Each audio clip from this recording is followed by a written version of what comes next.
Hello everybody, welcome to this edition of Mr. J's Geek Corner. Place we talk about anything and everything that is geek, will be TV, comics, movies, and video games. And as you know, last week's episode I discussed probably what I think are the worst superheroes ever created in the medium of comics, TV, and movies whatsoever. Just the worst superheroes either in powers, appearance, character, or how they acted in comics.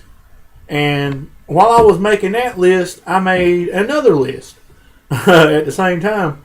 I figured, hey, if I'm exploring some of the worst superheroes ever created, why not explore the worst supervillains ever created? So here I've got compiled a list of the top 10 worst supervillains in ever created. And this spans TV and movies. Well, it spans TV and movies and comics. So, hold on. So, sit back and we'll have a good time. Have a good time today, as usual. And again, just like last week's show, I'm gonna start by saying the images and that you see belong, the characters that you see belong to their respectful companies and not to me, so don't get mad at me. So, let's get started. Number 10 is a character that very few people know about. I'm really getting them out of the woodwork. These are actual comic characters. This is an actual character. This goes all the way back to the original Human Torch from the 40s. The android Human Torch. And this is basically his arch nemesis, Asbestos Lady. Yes, that's right, Asbestos Lady. And you see her again, you get a good view of it. She just went off. Okay. That's Asbestos Lady. I admit, her costume does look kind of cool. I mean, she kind of looks like the Prowler a little bit if you look at her. Like either like the Prowler or just basically like your old fashioned pulp heroes.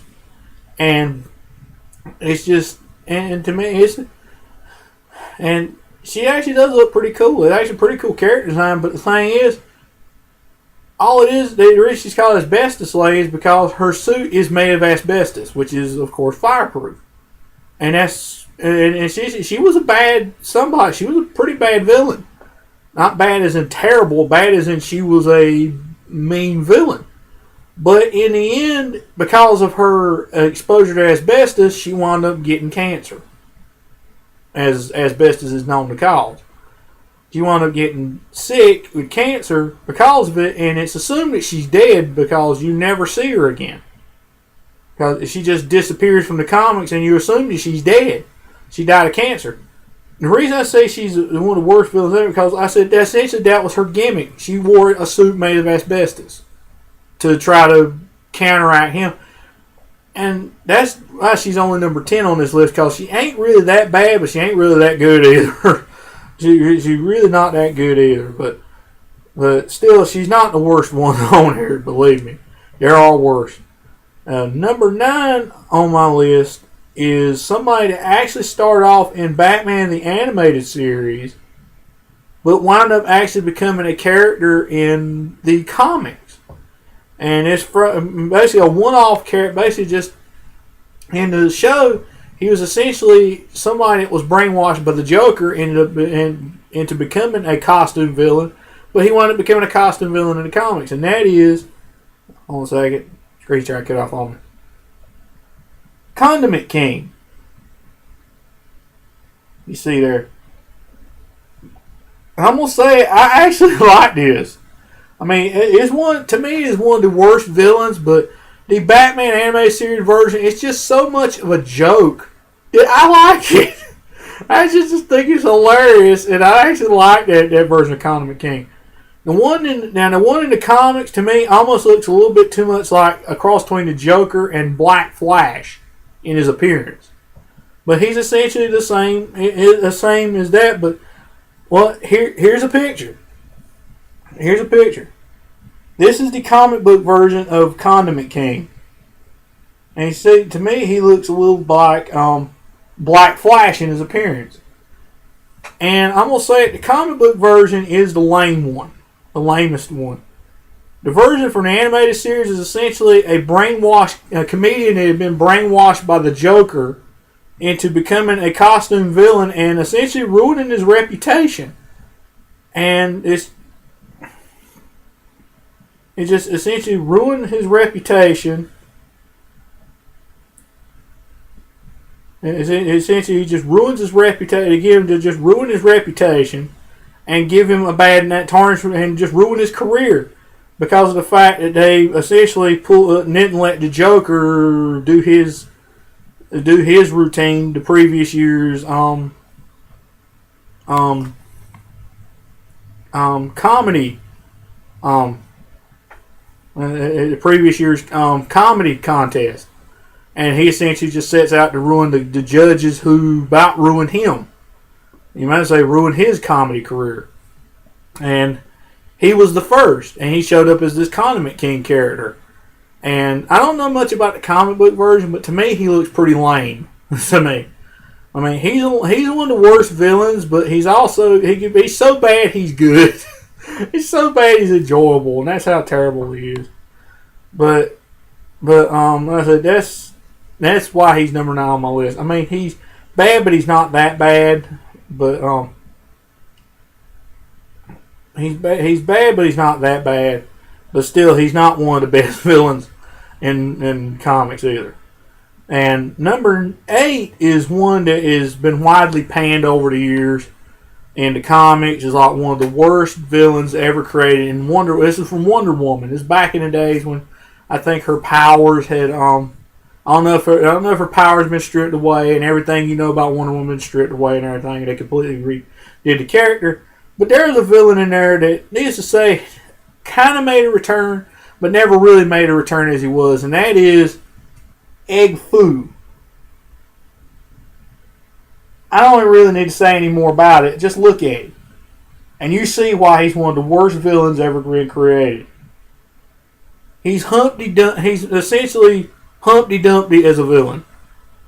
And as for what they were thinking back in the day when they created him, I don't know. I really don't know, because he's just terrible. He's just terrible. And I'm gonna say it, they did try to bring him back kinda in DC during 52, and this is what he looked like. You see, that's a little bit more credibility as a villain right there, not as what you just saw. But still, he's lame. He's still a lame villain, but he does look a little bit cooler. But still, how is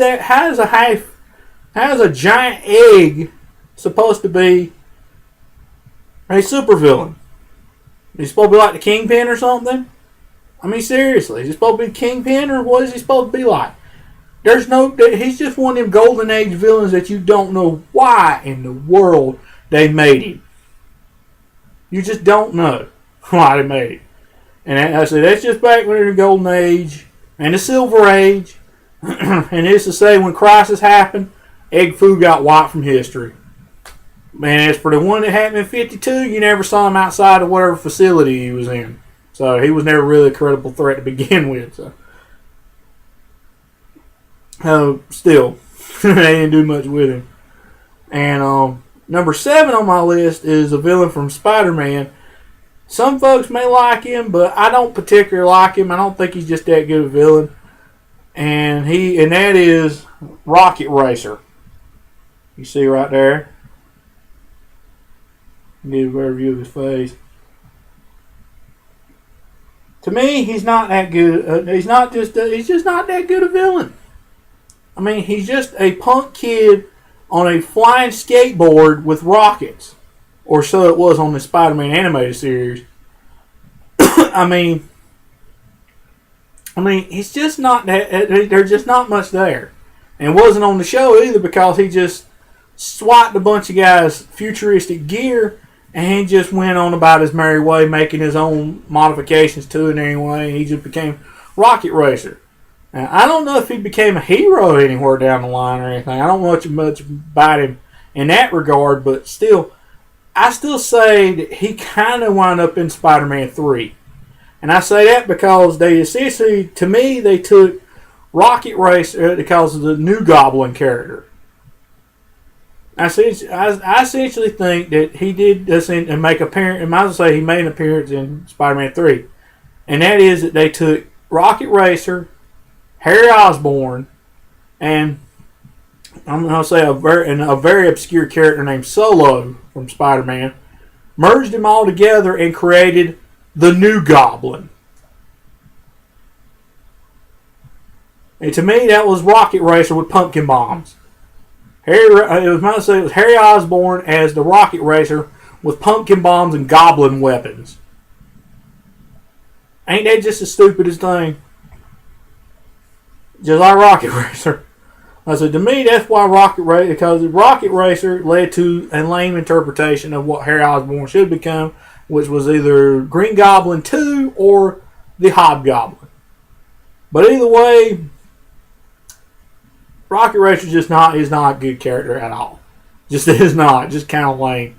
Needless to say, he ain't reappeared ever again in the comics. And number 6 is one from just Marvel Comics in general. He's appeared in everything from Daredevil to Spider-Man. And he's just lame. He's just really lame. And that is Stiltman. His ability, you see there, Stiltman. You can see it real good.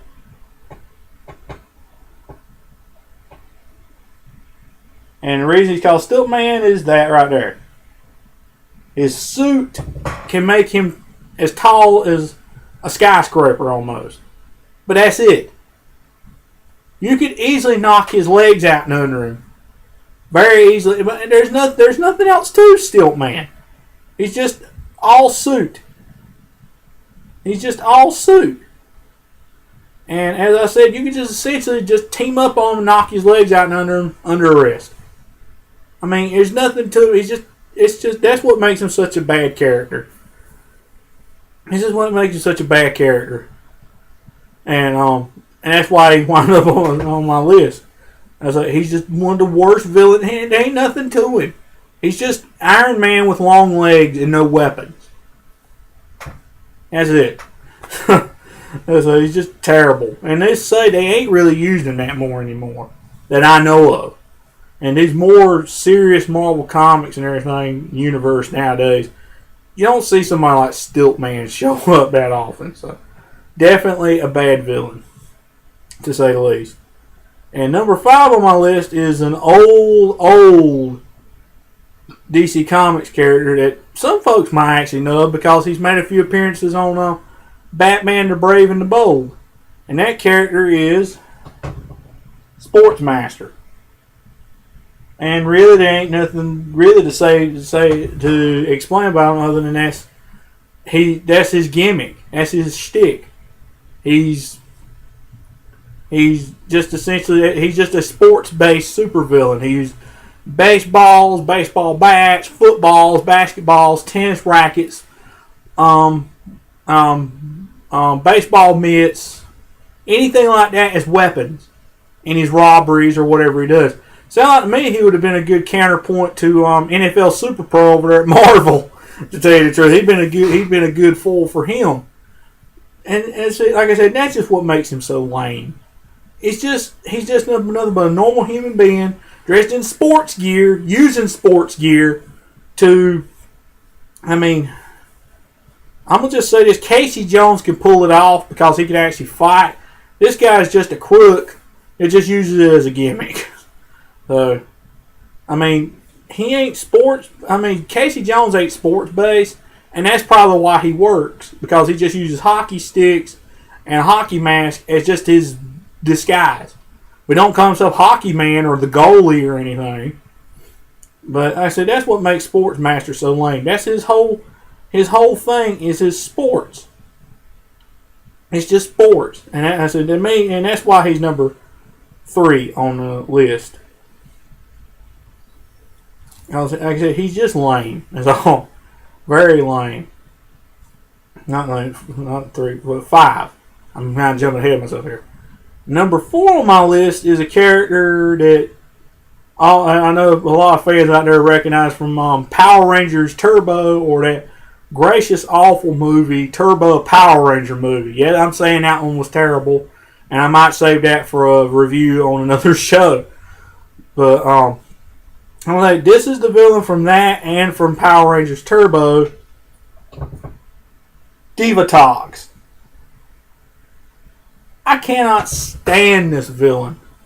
I mean, I'm gonna say when she was first portrayed by I forget what her name is. I forget what her name is right now.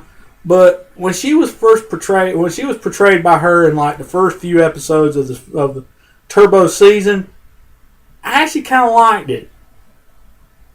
But when Hillary Shepard Turner's interpretation of that character, I wanted to nearby beat my head against the wall and pull my hair out. It was so terrible.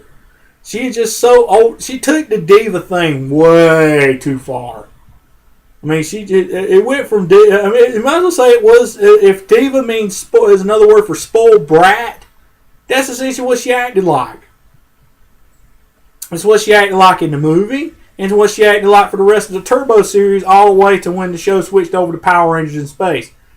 I could not stand Divatox, and I don't know which actress that was that I had the picture of right there. I don't know if it was the one from the first part of the Turbo season or Hillary Shepard Turner. I could not know. I do not know. I just don't know. I couldn't tell you. But I'm gonna say, one actress's interpretation was a lot better than the original actress. I mean, the original actress, I think, said she was out with like a disease. I think it was. Oh, wait. She wasn't sick. She was out. She had a baby. I think it was she had a baby. If I'm wrong, correct me, please. But I said she was out for health issues, and the second one stepped in. I'm gonna say it. The one from the first part of the season to me was way better at playing the part than the one who originally played the part. Because when the original one came back, it was like nails on a chalkboard. I was like, could not stand the character. Could not stand her. Could not stand her. I just couldn't stand it. And that's why she is, I mean, she's a bad villain and just a bad character all around. But was a little bit better with the one that was playing her. I mean, one who played her was a lot better. The one who played her, I said the first half was definitely a lot better than the original actress. Definitely a lot better. But number 3 on my list is the main villain is actually from the movies. I mentioned actually this is actually on both lists. The worst, and y'all know that his arch villain Metro Man was number 1 on my list of the worst superheroes ever, and you probably already know who it is now. Megamind. And the reason I say he's such a terrible villain is that he never won anything. He was essentially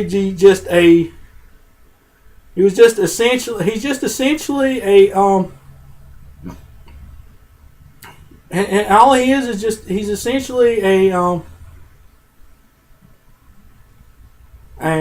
what's the word I'm looking for? Caricature of what a villain is. He's just a caricature of a supervillain. I mean,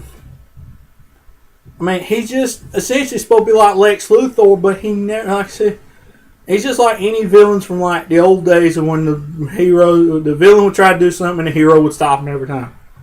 Until he finally won against Metro Man, who really, he just faked his death and handed everything over to him. He was just a terrible villain. Like I said, he never won. His plans never worked and everything. And that one never really worked. It just gave him the illusion that it did work, but it didn't ever kill him. So I almost definitely say he made a better hero than a villain. Definitely a more noble, better villain, better hero than he did a villain. Because the villain, he was just terrible at it. And that's why he's number 3 on my list. I mean, he just was not a good villain foil at all. And number 2 on my list is a character that everybody that's a fan of the show remembers from back in the day. The old 60s Batman, when they had all these ridiculous made-up villains so that they could get celebrity guest stars on. They could get some celebrity guest stars on their show. And that is, and one of them is one that I just thought was especially lame. And that is Egghead. And I'm gonna say it's not Vincent Price that made this villain lame. The villain's just a lame premise anyway. Vincent Price did just such a good job playing him that he made for an enjoyable villain. I mean, he made the lamest enjoyable, Vincent Price did. But the villain is just a lame idea. It's just terrible. It's just a terrible idea. I mean, all he is just, he's one of these gimmick villains where he only has one focus in life. His focus is eggs. Just like penguins became birds. Penguins' fixation is birds. His is eggs. He's always trying to steal some kind of big, priceless, expensive, rare egg-related something. There's always something egg-related. And to me, that's just ridiculous. I mean, it's one thing if it's birds. Most times if it's birds, it's like something like gold or priceless or something. He actually tried to steal a giant egg, a giant dinosaur egg, which turned out to be a fake and wound up being employed by Batman to catch him. But he's just a lame villain. I say he's just a product of the old Batman show, which had a lot of lame villains. I said just this past weekend they had the villain Shame on there, which was just a cowboy-based villain played by the guy who played Uncle Ben in the first 3 Spider-Man movies. But I thought Egghead was a lot lamer than Shame, so that's why he wound up on the list. And number 1 on my list finally is a villain. Once again, back to the Batman '66 show. Is just probably, to me, is probably the worst villain. Worse than Shame, worse than Egghead, worse than Ma Barker, worse than any of these characters, any of the made up villains they ever put on here, on that show. And that is Louis the Lilac. No offense to Milton Berle, but that is just the worst. All his shtick is flowers. Just like Egghead's is eggs. His is flowers. And all he was trying to, and I think the main 2 episodes had everything to do with trying to corner the flower market by illegal means. You can smell that stink bomb from a mile away. It's terrible. It's just lame. How does that make for a menacing villain if that's all you're trying to do is illegally corner the flower market? I mean, it's just everything it had to do with flowers. Just like Egghead had to do with eggs, it had to do with flowers. And to me, that's even lamer than eggs. And I mean, most of what season 3 of Batman was Louis the Lilac. And I was like, every time I saw him come on there, I had to change the channel because it just was so terrible. And to me, that makes him for the worst supervillain ever created. That's why because it's just such a terrible idea for a villain. But what do y'all think? Y'all agree with my list? Y'all, is there any villains I missed? Or do y'all disagree with my list? Let me know. As always, drop me a comment in the comment box below. I would love to hear your comments on the show, I'd love to hear what some of your picks for the worst supervillains ever, and even some of the worst superheroes ever created are. I'd love to hear your comments. And if, in case y'all may have missed it last week, go check out the worst supervillain show, for worst superheroes show ever. Worst superheroes Worst Superheroes Ever show from last week. Now check it out. It was a lot. There's a lot of very interesting picks on that list. And I guess that's all. But for now, that's all this week's edition of Mr. J's Geek Corner. And as always, y'all have any ideas about y'all have any comments whatsoever about the show, drop me a comment in the comment box. I would love to hear from y'all. Like, subscribe, tell all your friends, share with all your friends. And y'all have any ideas about things you want to hear me talk about on the show, drop me a comment in the comment box. I would love to hear from. I always look for fresh new things to discuss and talk about on the show. And so drop me a comment. I would love to drop my ideas in the comment box. I would love to hear from you. And you never know when it may be made into an edition of Mr. J's Geek Corner. So drop a comment in the comment box. I would love to hear from you. Love to hear your ideas. And I'll see y'all later.